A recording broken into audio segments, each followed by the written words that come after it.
Hello friends, मैं विकास आप सभी का स्वागत करता हूं आप सबके अपने यूट्यूब चैनल VCL एजुकेशन। जो भारत का निर्वाचन आयोग है ये क्या है? संवैधानिक निकाय है।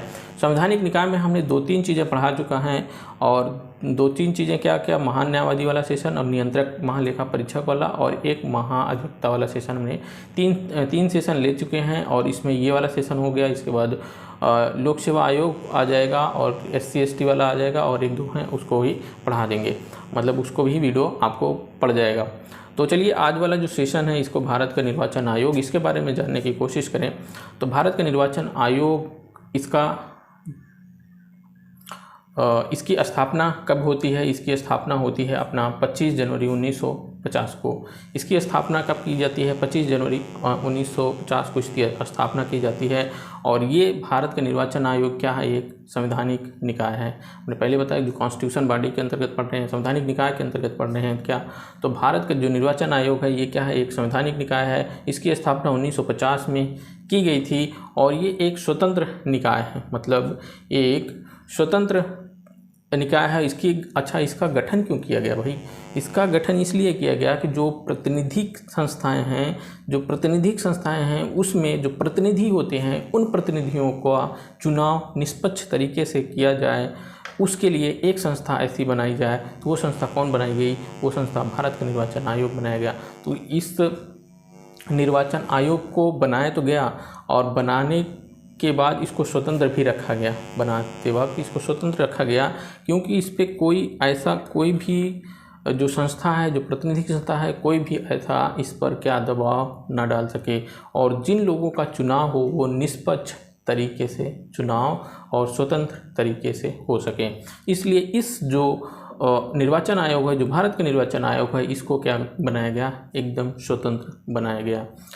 आई होप कि यहाँ तक आपको क्लियर हो गया होगा। इसके बाद तो हमने बता दिया 25 जनवरी 1950 को इसका क्या किया गया था, इसकी स्थापना की गई थी और अपने संविधान के भाग 15 में और 324 से लेकर 329 के बीच इसको रखा गया है। अगर इसकी संरचना की बात कर लें तो जैसे वर्तमान में 3 चुनाव आयुक्त होते हैं, एक मुख्य चुनाव आयुक्त और 2 अन्य चुनाव आयुक्त होते हैं। कितने?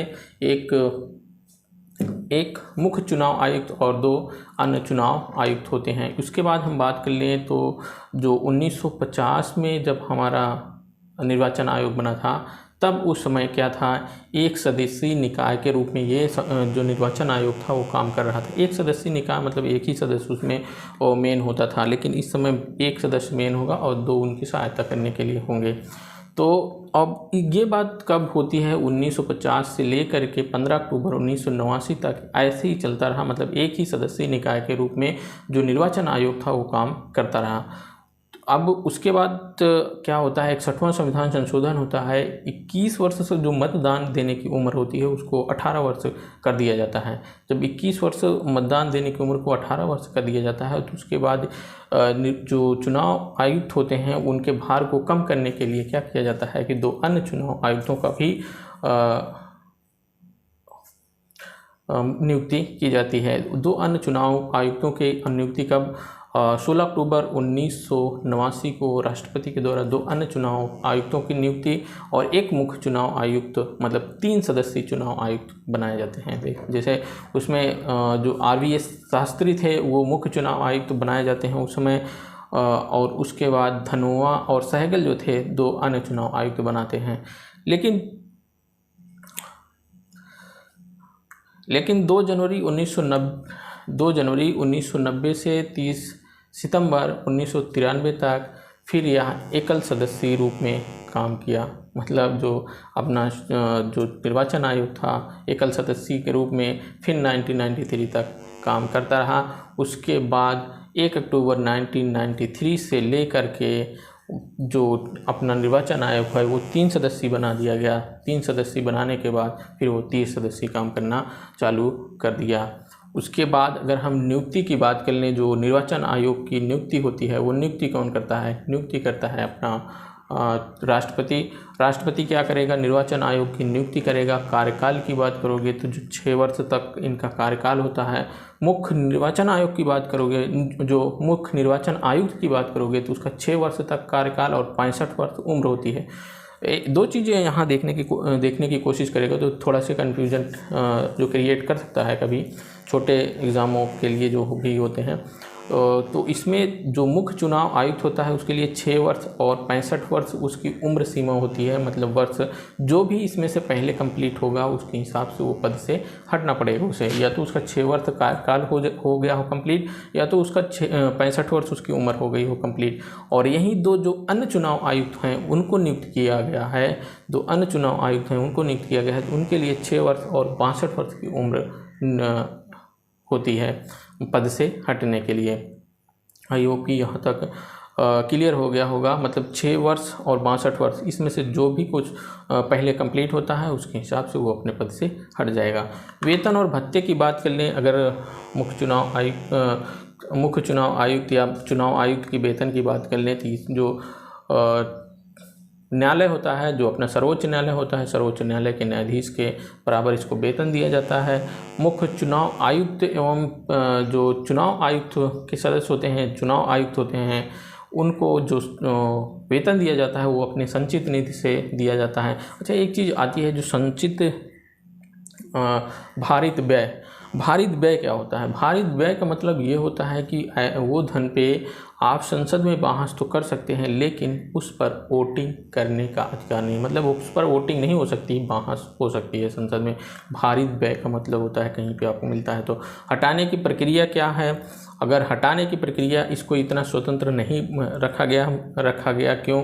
क्योंकि अगर ये निष्पक्ष रूप से चुनाव कर रहा है तो इसके ऊपर दबाव भी हो सकता है। तो दबाव होने के नाते इसको हटाने के लिए आप आसानी से हटा नहीं सकते। क्यों? क्योंकि जो भी पहली बात, हटाने की प्रक्रिया कौन करेगा? राष्ट्रपति के द्वारा नियुक्त किया गया है, तो आप सोचेंगे राष्ट्रपति के द्वारा हटा दिया जाएगा। इसलिए इसको राष्ट्रपति के प्रसाद प्रयत्न से पद को नहीं बनाया गया, क्योंकि इससे आसानी से हटा नहीं सकते आप। क्योंकि जो भी प्रतिनिधिक जो संस्थाएँ हैं उनके द्वारा विरोध अगर किया जाएगा, और प्रतिनिधिक संस्थाएं किसकी होंगी? जो सरकार है, सरकार की अगर संस्था है, सरकार जिसकी है उसको वो, और जो राष्ट्रपति है, राष्ट्रपति किसके ऊपर काम करेगा? मंत्रिपरिषद के ऊपर काम करेगा। मंत्रिपरिषद सलाह किसका दे रही है? राष्ट्रपति को दे रही है। तो राष्ट्रपति वो क्या कर सकते हैं? हटा सकता है। तो इतनी आसानी से राष्ट्रपति हटा नहीं सकता। इसलिए इस पद को, इसके हटाने की प्रक्रिया को एकदम सुप्रीम कोर्ट के जो न्यायाधीश होते हैं उनके हटाने के तरीकों पर रखा गया। मतलब आप इसको आसानी से नहीं हटा सकते। आपको लोकसभा या राज्यसभा में क्या करना पड़ेगा? इनके हटाने के लिए एक प्रस्ताव लेकर आना पड़ेगा। प्रस्ताव को बहुमत से, 2/3 बहुमत से पास करवाओ, और दोनों सदनों से फिर पास करवाने के बाद राष्ट्रपति के पास भेजोगे, तब उसके बाद हटाया जा सकता है। राष्ट्रपति हस्ताक्षर करेगा तब हटा सकते हो। मतलब ऐसे नहीं हटा सकते। और यही निर्वाचन आयोग की अगर कार्य प्रणाली की बात कर ले तो इनका कार्य प्रणाली आप जानते ही होंगे थोड़ा बहुत, कि जो राष्ट्रपति का चुनाव हो, चाहे राज्य विधानसभा का चुनाव हो, या संसद का चुनाव हो, ये सब कौन करवाता है? निर्वाचन आयोग ही अपना करवाता है। जो निर्वाचन की नामावली तैयार करने का जो सिस्टम होता है वो भी कौन तैयार करता है? निर्वाचन आयोग ही तैयार करता है। और राजनीतिक दलों का जो पंजीकरण होता है वो भी कौन करता है? अपना चुनाव आयोग ही करता है, निर्वाचन आयोग ही करता है। और वहीं राजनीतिक दल होते हैं उसको राष्ट्रीय दल हैं, उसको घोषणा कौन करते हैं? राष्ट्रीय दलों का रूप या वर्गीकरण या उसको मान्यता कौन करता है? वो मान्यता कौन करेगा? चुनाव आयोग जो होता है वही क्या करेगा? मान करेगा। कौन से लोग निर्दलीय के अंतर्गत आएंगे, उन सब का कौन से सदस्य, मतलब कौन सा दल निर्दलीय है, इन सब का जो निर्णय करता है वो कौन करता है? वो अपना निर्वाचन आयोग ही करता है। और निर्वाचन आयोग के अंतर्गत ये भी आता है, उसका ये भी कारण है, जो संसद में राष्ट्रपति को और जो विधानसभा में या विधायक के लिए विधायक ठहराने के लिए वो क्या कर सकता है? राज्यपाल को सलाह दे सकता है। ये दल बदल वाले कानून को छोड़ करके, दल बदल वाला जो चीज़ें हैं उसको छोड़ करके, जो विधायक की अयोग्यता है उसको राज्यपाल से वो सलाह दे सकता है उसको आयोग ठहराने के लिए। और संसद में जो सांसद होते हैं उनको आयोग ठहराने के लिए राष्ट्रपति को चुनाव आयोग क्या कर सकता है, सलाह दे सकता है। अगर कहीं कहीं जो निर्वाचन होता है वो गलत पाया जाता है तो चुनाव आयोग के पास ये अधिकार होता है वो क्या कर सके कि वहाँ के चुनाव को आयोग घोषित कर सकता है। अगर कोई भी अव्यवस्था होती है निर्वाचन में तो उसकी जांच करने के लिए ये क्या कर सकता है कि अधिकारी अपना एक अधिकारी भी नियुक्त कर सकता है। अच्छा, जो मतदान करवाने वाले जो कर्मचारी होते हैं उन कर्मचारियों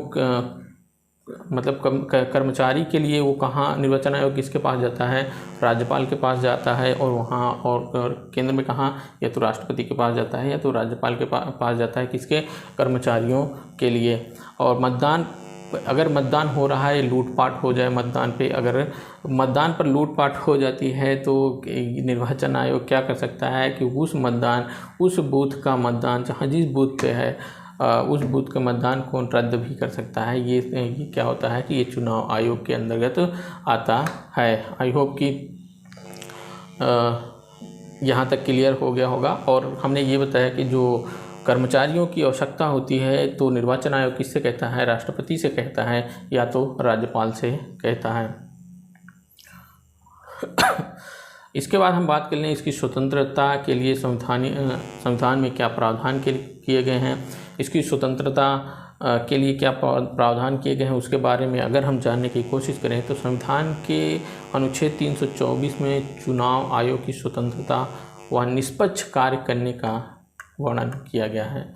किसमें, 324 में निष्पक्ष और स्वतंत्र ये चुनाव आयोग काम कर सके इसके लिए वर्णन किया गया है। और निर्वाचन आयुक्त होते हैं उसमें उसके नियुक्ति के बाद उसके जो लाभकारी पद होते हैं, लाभकारी पद में आप परिवर्तन नहीं कर सकते जब कोई निर्वाचन आयुक्त नियुक्त हो गया हो। तब जब कोई निर्वाचन आयुक्त नियुक्त हो गया हो तो उसके बाद उसके लाभ के पद में आप परिवर्तन नहीं कर सकते। और उसको मतलब कि आप उसको स्वतंत्रता ये है कि आप उसको क्या करते हैं, मतलब आसानी से हटा नहीं सकते। इसको भी ऊपर हमने देख लिया कि आप उसको आसानी से नहीं हटा सकते। आपको पूरी जो न्यायिक प्रक्रिया है, जो मतलब उच्चतम न्यायालय का जो न्यायाधीश होता है जिस प्रकार हटता है आपको उसी प्रकार को भी हटाओ, हम मतलब कि निर्वाचन आयोग को भी हटाओगे। और इसके बाद अगर हम थोड़ा सा बात करें जो प्रादेशिक जो चुनाव आयोग होते हैं, जो राज्य चुनाव आयोग होते हैं, उनके जो आयुक्त होते हैं, राज्य चुनाव आयुक्तों को जो नियुक्ति होती है वो और राज्य सरकार की अनुमति के आधार पर या तो मुख्य निर्वाचन आयुक्त की सिफारिश पर उनकी नियुक्ति की जाती है।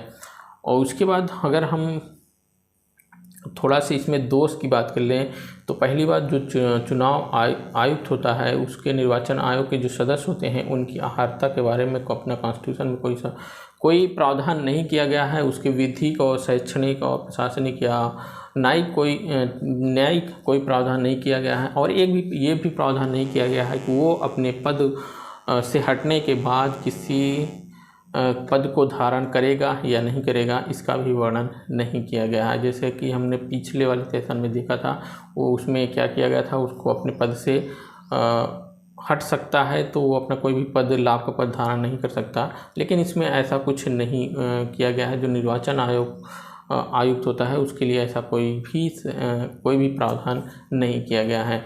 उसके बाद अगर हम बात कर लें तो हम बात कर लें राज्य निर्वाचन आयोग के बारे में, तो राज्य निर्वाचन आयोग जो नगर पालिका का चुनाव होता है, पार्षदी वाला चुनाव होता है और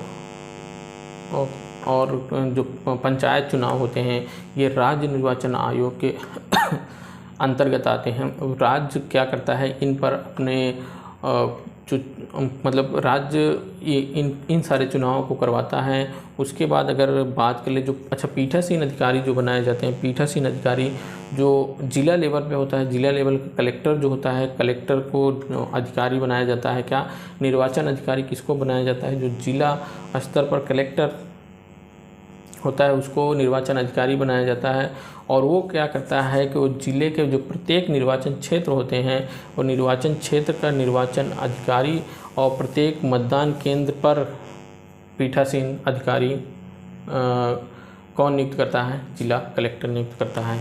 आई होप कि यहाँ तक क्लियर हो गया होगा। अगर जो और बात कर लें तो जो राष्ट्रीय मतदाता दिवस कब मनाया जाता है, राष्ट्रीय मतदाता दिवस मनाया जाता है अपना 25 जनवरी को।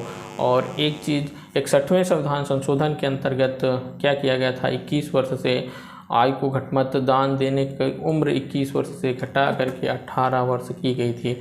आई होप कि ये वाला सेशन आपको पूरा क्लियर हो गया होगा। आपको और भी कहीं चुनाव आयोग से डाउट होता है तो आप कमेंट बॉक्स में ज़रूर दे सकते हैं। और इस लेक्चर का जो सारा PDF है, PDF की तरीके से आप नीचे एक लिंक मिलेगा pcleducationblog.blogspot.com पे, उस पर जा कर के क्या कर सकते हैं, उस लिंक पर क्लिक करके आप इस सारी चीज़ों को पढ़ सकते हैं।